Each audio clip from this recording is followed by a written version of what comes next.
दोस्तों एक कंपनी जिसको आए हुए ज्यादा टाइम तो नहीं हुआ, लेकिन फिर भी इंडियन मार्केट के अंदर उसने तहलका मचा दिया। अपने 3 स्मार्टफोन लॉन्च किए, 10 जी, 10 डी और 10 ई। तो तीनों ही स्मार्टफोन अच्छे हैं, लेकिन उसने 10 डी जो स्मार्टफोन लॉन्च किया है बहुत ही अच्छी स्पेसिफिकेशन के साथ कम प्राइस रेंज के अंदर एक स्मार्टफोन लॉन्च कर दिया है। आज मैं उन्हीं की अनबॉक्सिंग करने वाला हूं कि स्मार्टफोन के अंदर क्या खास है जो Redmi 4A Redmi 5A को टक्कर दे सकता है, और किस कैसे उन दोनों ही स्मार्टफोन से बेहतर हो सकता है ये वाला स्मार्टफोन।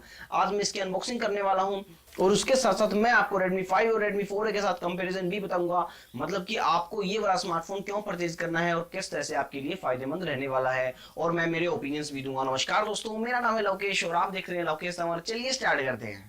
दोस्तों जैसा कि आप देख पा रहे हैं मेरे हाथ में है 10 का ये वाला स्मार्टफोन। आज हम इसकी करने वाले हैं अनबॉक्सिंग। जैसा कि आप देख पा रहे हैं सामने की तरफ मिल जाती है आपको 10 की ब्रांडिंग, और नीचे की तरफ मिल जाता है इस फोन का कलर और किस वेरिएंट में ये स्मार्टफोन आता है, और साइड में भी आपको 10 की ब्रांडिंग देखने को मिल जाती है, और पीछे की तरफ लिखा है इसका मॉडल नंबर और इस फोन में क्या क्या मिल जाता है। लेकिन जैसे हम इसकी स्मार्टफोन की अनबॉक्सिंग करते हैं हमें पता लग जाएगा इस बॉक्स के अंदर क्या क्या है। अब हम कर लेते हैं स्मार्टफोन की अनबॉक्सिंग। तो मैं इसको रैपर को हटा देता हूँ, हटाने के बाद मैं इसको ओपन करता हूँ बॉक्स को। जैसे ही बॉक्स को ओपन करता हूँ तो सामने की तरफ निकलता है एक बहुत ही प्यारा सा स्मार्टफोन। हम स्मार्टफोन को साइड में रख देते हैं, पहले देख लेते हैं इस बॉक्स के अंदर क्या क्या मिलता है। बॉक्स के अंदर देखते हो तो ये मिल जाती है एसी टाइप की जो केबल्स, जो कि नॉर्मल स्मार्टफोन के साथ नॉर्मल केबल आती है जो नॉर्मल चार्जिंग करती है। तो और देखा जाए तो इसके अंदर और क्या क्या मिलता है, तो यहाँ पर मिल जाती है एक चार्जर देख लेते हैं कि कौन सा मिलता है। यहाँ पर चार्जर में देखा जाए तो यहाँ पर मिल जाता है चार्जर में 5.2 वोल्ट का 1 एम्पियर वाला चार्जर देखने को मिल जाता है, जैसा कि आप देख सकते हैं इसके अंदर। तो ये नॉर्मल चार्जिंग ही करेगा, मतलब कि आप 2.5 से 3 घंटे के अंदर इसको चार्ज कर सकते हैं। और इस बॉक्स के अंदर क्या क्या मिलता है, एक क्विक स्टार्ट गाइड मिल जाती है जो कि आपको बताती है कि आप कैसे इस फोन को यूज कर सकते हैं। नॉर्मल सी गाइड, इसको ज्यादा परेशान होने की जरूरत नहीं है। हम इसको साइड में कर देते हैं बॉक्स को। अब देख लेते हैं स्मार्टफोन में क्या क्या मिलता है। तो स्मार्टफोन सामने की तरफ आपको 5 मेगापिक्सल का फ्रंट कैमरा देखने को मिल जाता है, और एक मिल जाता है स्पीकर जहां से हम बातें कर सकते हैं। और स्क्रीन की बात की जाए, स्क्रीन मिल जाती है 5.2 इंच की HD स्क्रीन देखने को मिल जाती है, और नीचे कोई बटन्स वगैरह नहीं है।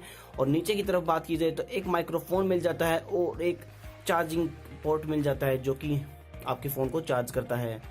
और अगर साइड की बात की जाए तो साइड में मिल जाते हैं 2 वॉल्यूम रोकर्स और एक पावर बटन जो कि आप उससे पावर को ऑन ऑफ कर सकते हैं। और पीछे की तरफ बात की जाए तो 10 की ब्रांडिंग मिलती है, और यहाँ पर मॉडल्स वगैरह रखे गए हैं। नीचे की तरफ आपको मिल जाते हैं 2 स्पीकर्स, और ऊपर की तरफ बात की जाए तो यहाँ पर मिल जाता है आपको 13 मेगापिक्सल का एक रियर कैमरा, और साथ में LED फ्लैश के साथ और विद फिंगरप्रिंट सेंसर जो कि आपके फोन को लॉक अच्छे से कर सकता है, जहां आप अपने फोन को आराम से अपने फिंगर के साथ ऑन या ऑफ कर सकते हैं। पीछे की तरफ मिल जाता है आपको एक सिम स्लॉट, और यहाँ पर आपको मिल जाता है, मतलब कि हाइब्रिड स्लॉट नहीं है दोस्तों, ये एक ऐसा स्लॉट है जहां पर आपको 2 सिम और एक मेमोरी कार्ड आराम से लगा सकते हैं। अगर ऊपर की तरफ बात की तो ऊपर आपकी तरफ मिल जाता है 3.5 mm का एक हेडफोन जैक, और साथ में मिल जाता है नॉइस कैंसिलेशन वाला माइक। जब तक ये फोन रूट होता है तब तक मैं बता देता हूँ आपको, इस फोन का जो प्राइस है 4,999 रुपए है, जो कि 2GB वेरिएंट के साथ आता है 16GB इंटरनल स्टोरेज के साथ। लेकिन मेरे पास ये वाला स्मार्टफोन है 3GB वेरिएंट वाला, जिसके अंदर आपको मिल जाती है 32GB इंटरनल स्टोरेज, जो कि 5,999 रुपए का आता है, मतलब कि 6,000 रुपए का। तो ये बहुत ही अच्छी बात है। तो हम इसको कर लेते हैं ऑन। अभी ऑन करने के बाद हम इसको सेटअप कर लेते हैं। सेटअप करने के बाद आपको दिखा दूंगा कि ये वाला स्मार्टफोन कैसा रहने वाला है। दोस्तों स्मार्टफोन के प्रोसेसर की बात की जाए, स्मार्टफोन में आपको स्नैपड्रैगन का क्वाड कोर वाला 425 1.4 गीगाहर्ट्ज के साथ प्रोसेसर देखने को मिल जाता है, जो कि GPU एड्रीनो TM308 के साथ आ जाता है। और इसमें अपग्रेडेड कर सकते हैं आपको 8.0 ओरियो के साथ, लेकिन अभी इसके अंदर आपको मिलेगा 7.1.2 नुगट का ऑपरेटिंग सिस्टम। और ये वाला फोन है 3GB वेरिएंट के साथ, जो कि 32GB इंटरनल स्टोरेज के साथ आता है, और आप इसको 5,000 रुपए वाला वेरिएंट भी परचेज कर सकते हैं, जो कि 2GB वेरिएंट के साथ आता है 4,999, मतलब कि 5,000 रुपए में। और यहाँ पर आपको इसकी हाइट है 147 mm की दी गई है, और विड्थ की बात की जाए तो 74.3 mm की दी है। थिकनेस की बात की जाए तो यहाँ पर आपको 8.98 mm की देखने को मिल जाती है। वेट की बात की जाए तो यहाँ पर आपको इसका वेट मिल जाता है 150 ग्राम्स का, और 2 कलर्स में अवेलेबल होता है ये वाला स्मार्टफोन, ब्लैक में और गोल्ड में। अगर बात की जाए स्मार्टफोन की बिल्ड क्वालिटी की, तो ये दोनों ही फोन आपको प्लास्टिक बॉडी में देखने को मिल सकते हैं, लेकिन इनकी फिनिशिंग की बात की जाए तो यहाँ पर आपको मेटल फिनिशिंग वाली देखने को मिल सकती है, क्योंकि बहुत ही प्रीमियम लुक देती है आपके स्मार्टफोन को। और स्मार्टफोन की बैटरी की बात की जाए तो इस स्मार्टफोन में आपको 3500 mAh की बैटरी देखने को मिल जाती है। इस स्मार्टफोन में 2 नैनो सिम कार्ड और एक मेमोरी कार्ड आराम से आप लगा सकते हैं। लेकिन सामने की तरफ देख सकते हैं आप, ये बिल्कुल स्टॉक एंड्रॉइड जैसा फीलिंग्स देखने को मिल सकती है आपको। यहाँ पर अपडेटेड वर्जन्स देखने को मिल जाते हैं और बहुत ही अच्छा लुक मिल जाता है। रेडमी के फोन्स में देखा जाए तो MIUI मिलता है और यहाँ पर आपको ऑटो ब्राइटनेस का ऑप्शन नहीं मिलता है, जो कि आपको थोड़ा सा निराश कर सकता है, लेकिन आप उसको एडजस्ट कर सकते हैं अपने हिसाब से। और एक स्ट्रोक एंड्रॉइड वाली फीलिंग्स यहाँ पर आपको देखने को मिल जाती है, अपडेट्स देखने को मिल जाते हैं। और रेडमी के फोन्स में आपको जल्दी से अपडेट देखने को नहीं मिलती है। अगर बात की जाए सेटिंग्स की तो सेटिंग्स में जाकर देखते हैं अबाउट फोन में देखते हैं, यहाँ पर आपको एंड्रॉइड का नूगट मिल जाता है और ऑन स्क्रीन बटन देखने को मिलते हैं। यहाँ पर आपको ये मेरे को ज़्यादा अच्छे नहीं लगते हैं, यदि नीचे जगह थी तो वहाँ पर आप ये ऑन स्क्रीन बटन दे देने चाहिए थे, लेकिन फिर भी ऑन स्क्रीन बटन देनी है तो ठीक है, काम चला लेना, ये आपको अच्छा लगे तो ये वाला स्मार्टफोन। अब बात करते हैं इसके मेमोरी की। तो इसकी मेमोरी की बात की जाए तो स्टोरेज में जाकर इसकी मेमोरी को चेक कर सकते हैं, जहाँ पर आपको 29 GB मेमोरी देखने को मिल जाती है, जो कि 32 GB इंटरनल स्टोरेज के साथ आता है और 6 GB इसकी पहले से ही स्टोरेज फुल हो चुकी है और 29 GB इसकी खाली मिलती है। अगर बात की जाए इसकी रैम की तो रैम आपको 3 GB रैम देखने को मिल जाती है स्मार्टफोन के अंदर। यहाँ पर आपको टोटल मेमोरी मिलती है 2.8 GB, जिसके अंदर फ्री मेमोरी मिलती है, मतलब 2 GB के लगभग 1.7 GB अभी देखने को मिल जाती है। और इसके अंदर आपको ज़्यादा एप्लीकेशन इंस्टॉल नहीं मिलती हैं, गूगल की जो मेन एप्लीकेशन वो इंस्टॉल मिलती हैं, गूगल की ये वाली एप्लीकेशन और अमेजन की जो एप्लीकेशन है प्राइम वीडियो की और अमेजन किंडल, अमेजन शॉप वगैरह वगैरह। अगर बात की जाए इसकी कैमरा क्वालिटी तो कैमरा क्वालिटी आप देख सकते हैं, मैं इसको अलाउ कर देता हूं। मैं इसके कुछ सैंपल्स आपको दिखा देता हूं। की जाए लो लाइट की तो लो लाइट में आप देख सकते हैं, मैंने ये पिक्चर्स क्लिक की थी, थोड़ी सी शेकी आ रही है, लेकिन फिर भी 5 मेगापिक्सल में लो लाइट में ये कैमरा बहुत अच्छे से काम करता है, डिटेल्स में भी ये काम कर लेता है आराम से। अगर बात की जाए ब्राइटनेस में तो लो लाइट में एक और सेल्फी ली थी मैंने, ये वाली आप सेल्फी देख सकते हैं, और आउटडोर में सेल्फी बहुत अच्छी ले लेता है। अगर बात की जाए लो लाइटिंग में कैमरे की, रियर कैमरे की, जो 13 मेगापिक्सल का रियर कैमरा है वो लो लाइट में कैसे काम करता है, लो लाइट में आप देख सकते हैं। यहाँ पर आपको जूमिंग करते हैं तो जूमिंग में भी काफ़ी हद तक अच्छा जो फील लग जाता है, लेकिन जो अच्छी डिटेल्सिंग दे देता है ये कैमरा। और लो लाइटिंग में आपको देख सकते हैं बिल्कुल नेचुरल कलर्स यहाँ पर दिखा रहा है, नेचुरल कलर शो हो रहे हैं, ज़्यादा कोई ऐसी शार्पनेस वगैरह नहीं देखने को मिलती है, बिल्कुल नेचुरल कलर देखने को मिल जाते हैं 13 मेगापिक्सल के रियर कैमरा से। अगर बात की जाए आउटडोर की तो आउटडोर का जो व्यू है बिल्कुल देख सकते हैं, यहाँ पर बिल्कुल ही अच्छा व्यू देखने को मिल जाता है, बिल्कुल नेचुरल कलर देखने को मिल जाते हैं।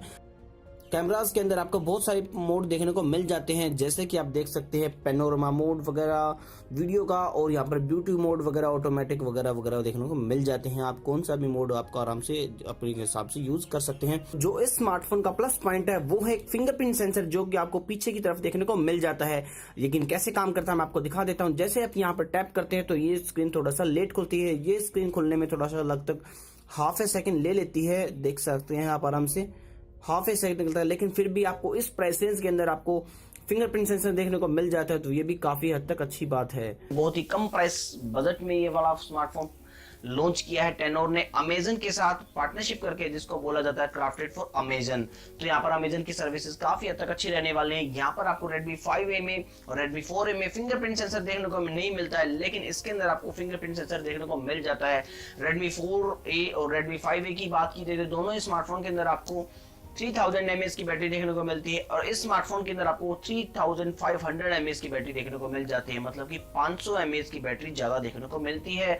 और प्रोसेसर की बात की जाए तो दोनों ही स्मार्टफोन में सेम प्रोसेसर देखने को मिल जाता है, Redmi 5A, Redmi 4A and tenure के इस डी वाले स्मार्टफोन के अंदर। लेकिन इनकी प्राइस की बात की जाए Redmi 4A आता है 6000 का, जो कि 2GB वेरिएंट के साथ आता है 16GB इंटरनल स्टोरेज में। और Redmi 5A की बात की जाए तो वो भी आपको 2 वेरिएंट्स में अवेलेबल कराया गया है, जो कि मिल जाता है आपको 5000 का फर्स्ट 5 मिलियन लोगों के लिए, मतलब कि पहले 50 लाख लोग उसको 5000 रुपए का खरीद सकते हैं, और उसके बाद जो प्राइस होगा उसका 6000 रुपए होने वाला है। और उसके बड़े वेरिएंट की बात कीजिए तो बड़ा वेरिएंट आपको मिलने वाला है 6999, मतलब कि 7000 का। और इस स्मार्टफोन की बात की जाए तो इसका जो 2GB वेरिएंट वाला स्मार्टफोन है वो मिलता है आपको 5000 का, मतलब कि 4999 रुपए। और उसके अंदर फिंगरप्रिंट सेंसर देखने को मिल जाता है, उसके अंदर फिंगरप्रिंट सेंसर देखने को नहीं मिलता है Redmi 5 और Redmi 4A के अंदर। और इसके जो बड़ा वेरिएंट है वो मिलता है आपको 5999, मतलब कि 6000 का। और उन दोनों के बड़े वेरिएंट मिलते हैं आपको 7000 के। तो फायदा तो इसी स्मार्टफोन में रहने वाला, सेम फीचर्स के साथ और बिग बैटरी और भी बहुत फिंगरप्रिंट सेंसर, बिग स्क्रीन। अगर बात की जाए स्मार्टफोन के प्रोज एंड कॉन्स की, तो यहाँ पर आपको ऑटो ब्राइटनेस का ऑप्शन नहीं मिलता है, और इसके जो फिंगरप्रिंट सेंसर है हाफ ए सेकंड में काम करता है, इतना फास्ट नहीं है, लेकिन फिर भी आपको एक प्रीमियम लुक दे सकता है। और उसके बाद बात की जाए तो ऑन स्क्रीन बटन दिए गए, जो कि अच्छी बात नहीं है। यदि साइड में नीचे जगह थी तो यहाँ पर उनको ऑन स्क्रीन बटन नहीं देने चाहिए थे, नीचे या यहाँ पर स्क्रीन में बटन दे देते। तो सारे के सारे फोन मिलते हैं फ्लैश सेल के अंदर, लेकिन ये वाला स्मार्टफोन आपको आराम से मिल सकता है अमेजन पे जाकर के, जिसकी सेल लगती तो, लेकिन 1 घंटे तक इसकी सेल रहती है। आप आराम से इस स्मार्टफोन को परचेज कर सकते हैं। रही बात एमआई के स्मार्टफोन की, उसके अंदर आपको कम फीचर्स देखने को मिलते हैं और प्राइस भी ज्यादा देखने को मिलती है। और उसकी फ्लैश सेल इतनी मतलब कड़ाकड़, आपको Xiaomi की पुरानी आदत है, पता नहीं क्या है, लेकिन फिर भी Xiaomi के स्मार्टफोन बहुत मुश्किल से मिल पाते हैं, बहुत मुशक्कत के बाद मिलते हैं Xiaomi के स्मार्टफोन। तो उनके लिए लगे रहो लाइनों में, मिलता है नहीं मिलता है 1 हफ्ते के बाद, 2 हफ्ते या 3 हफ्ते के बाद, लेकिन ये वाला स्मार्टफोन आपको आराम से मिल जाएगा, ज्यादा स्पेसिफिकेशन के साथ और अच्छे फीचर्स के साथ। रही बात गेमिंग एक्सपीरियंस की, तो गेमिंग एक्सपीरियंस सभी स्मार्टफोन में अच्छा देखने को मिल जाता है, क्योंकि सभी का प्रोसेसर सेम देखने को मिलता है और ऐसी कोई भी दिक्कत नहीं रहने वाले हैं। क्योंकि यहाँ पर आपको स्नैपड्रैगन का 425 प्रोसेसर देखने को मिल जाता है, जो कि पावरफुल तो नहीं है, लेकिन फिर भी एफिशिएंट प्रोसेसर, जो कि आपको नॉर्मल से नॉर्मल गेम खिलाने के समर्थ रहता है। तो दिक्कत रहने वाली बात नहीं है यहाँ पर कोई भी। इस स्मार्टफोन के साथ गेमिंग एक्सपीरियंस में भी और एचडी क्वालिटी मिल जाती है आपको। यहाँ पर बहुत अच्छा स्मार्टफोन है, आप इसको परचेज कर सकते हैं। दोस्तों मुझे उम्मीद है कि इस कंपैरिजन और अनबॉक्सिंग के साथ साथ आपको पता लग गया होगा कि कौन सा आपको स्मार्टफोन अच्छा रहने वाला है, कौन सा नहीं रहने वाला है। दोस्तों अगर आपको ये वीडियो अच्छी लगी तो इस वीडियो को लाइक कर देना, इस वीडियो को शेयर भी कर देना एंड चैनल को सब्सक्राइब भी कर देना, क्योंकि ऐसी वीडियोस आपको हर रोज देखने को मिल जाती हैं। तो दोस्तों अभी के लिए इतना ही। Thanks for watching, have a nice day, जय हिंद।